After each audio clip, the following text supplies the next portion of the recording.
며칠 전 제 아내가 핸드폰으로 뉴스를 보다가 갑자기 그러더라고요. 아니 왜 대체 멀쩡한 사람 정신병원에 가두겠다는 그런 법을 발의하는 거야? 이러길래 제가 바로 대답했죠. 그렇게 해서 법 통과시키고 나면 이재명이 만약에 대통령이 된 상황에서 정부를 향해서 비판의 목소리를 내면 바로 정신병원 끌려갈 수 있는 거야. 특히 집회에서 그런 얘기하면 그게 목적이지 했는데, 그러고 나서 그 바로 다음날 천조국 파랭이님이 영상을 올리셨더라고요. 제 와이프가 뭐라 했던 그 법안이 지금 통과가 돼서 심사 중이라고. 그게 통과됐다는 사실 자체도 너무 어이가 없는데, 와, 이거 너무 좀 우려스러운데요. 한 번 더 제가 다시 설명을 드리면, 기존 법안은 정신질환자로 추정되는 사람이 좀 위험해 보인다고 생각이 들면 의사와 경찰과 보호자가 함께 판단하고 보호자 동의 하에 응급 입원이 가능한 것이 기존 법안이고요. 새 법안은 뭐냐?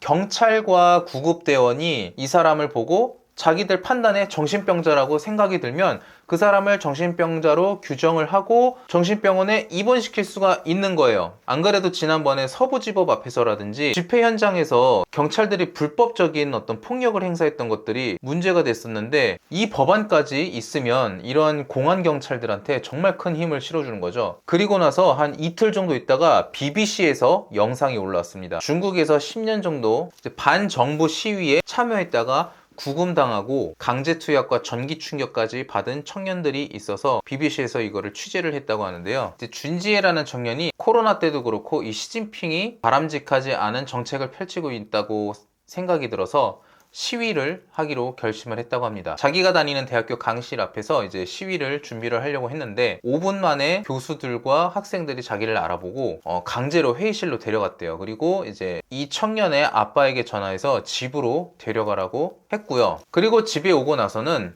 이 청년의 아버지는 경찰에게 전화를 했다고 해요. 그리고 2명의 남자가 와갖고는 이 준지혜를 강제로 차에 태워서 병원에 데려갔고, 병원에 가서는 이 청년을 이제 침대에 강제로 묶었다고 하죠. 그러면서 이제 의사와 간호사들이 정신분열증이 있다고 얘기를 했대요. 이 정부에 대한 의견을 갖고 있다는 것만으로 정신병이 있다고 진단을 내렸고, 이 준지혜가 정부에 대한 비판적 의견이 계속해서 정신병을 유발한다는 정말 말도 안 되고 근거도 없는 얘기를 계속 했다고 합니다. 그리고 의료 기록상으로는 이제 그가 2주 동안 입원을 해 있었다고 하는데 향정신성 약물도 처방받았다고 해요. 과연 이게 어떤 약물일지는 모르겠지만 정상적인 처방은 아니겠죠. 그러면서 여기 취재를 했던 사람이 준지한테 물어봅니다. 이제 아버지가 경찰에 전화해서 병원에 치게 된 상황이잖아요. 그러니까 부모님이 진단에 대해 어떻게 생각하셨냐, 본인이 병원에 구금되는 거에 대해서 동의한다고 생각하느냐 그랬더니, 이 친구 말은 이제 아버지가 경찰에 강요됐을 거라고 추정한다, 생각한다, 이렇게 얘기를 합니다.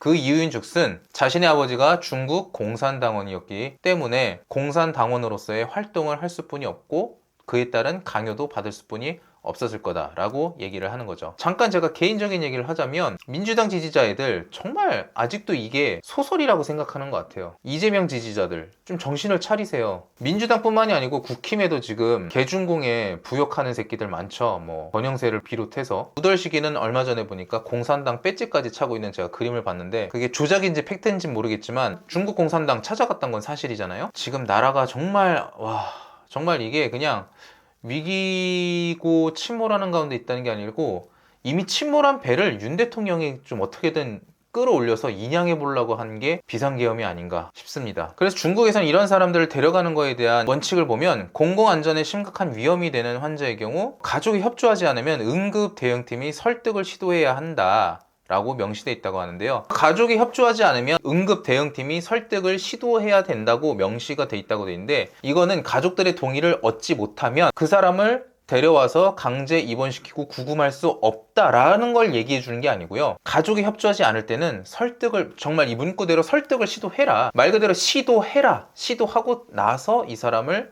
데려와라, 이 말인 겁니다. 그러면서 여기 취재한 사람 말로는 이 문구는 경찰들이 법적인 부분에 있어서 면책을 하기 위한 그런 조항밖에 지나지 않는다, 그렇게 설명을 해주고 있거든요. 다른 사람의 사례도 나옵니다. 이 사람도 정부에 대해서 비판의 목소리를 냈다가 이제 갇힌 사람인데, 자기가 이제 아플 정도로 팔과 다리 등이 꽁꽁 묶여있는 상황에서 간호사가 자기 방에 들어와서 상태가 어떠냐 그래서 본인이 괜찮다고 했다, 나는 아픈 것도 없고 괜찮다 했는데, 간호사가 하는 말이 여기선 다들 자기가 아프지 않다고 말하네요 라고 말했다는 겁니다. 그러면서 3가지 약을 줬대요. 어떤 약인지 모르겠지만 이걸 먹고 나면 정신이 혼란스러워지고 기운이 쭉 빠져서 아무것도 할 수 없었다고 해요. 그리고 나서 또 어디론가 가서 온몸이 묶인 채로 2개의 전국을 머리에 붙인 다음에 전기 충격을 가했다는 증언까지 하고 있어요. 이 영상을 보시면 이 두 사람의 사례만이 아니고 몇 명이 더 나옵니다. 공개적으로 알려진 것만 해도 2013년부터 2024년 11년간 이렇게 불법적으로 정신병원에 갇혔다고 주장하는 사람이 112명이라고 해요. 알려지지 않은 사람들, 그리고 자신이 갇힌 사실을 알리지도 못한 그런 상황도 있겠죠.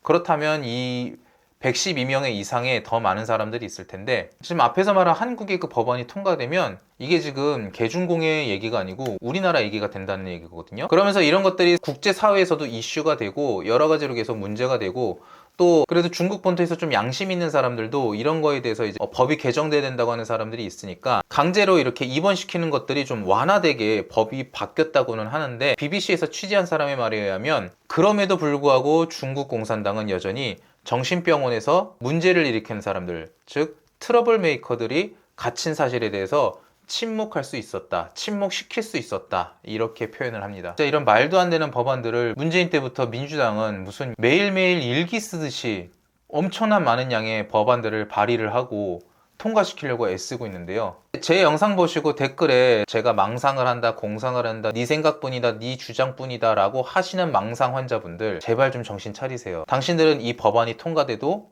정신병원에 갇히진 않겠지. 왜냐하면 정부를 향해서 비판하진 않을 거니까. 그런데 만약에 이 법안이 통과가 되고 이재명이 만약에 대통령이 되고, 그리고 그 정부가 당신의 목줄을 죄어와서 당신이 이 사실에 대해서 비판의 목소리를 냈을 때 당신은 불법적으로 정신병원에 갇힐 수 있습니다. 지금이라도 정신 차리고 대한민국 살리는데 힘을 보태셨으면 좋겠습니다. 오늘 영상도 봐주셔서 감사합니다.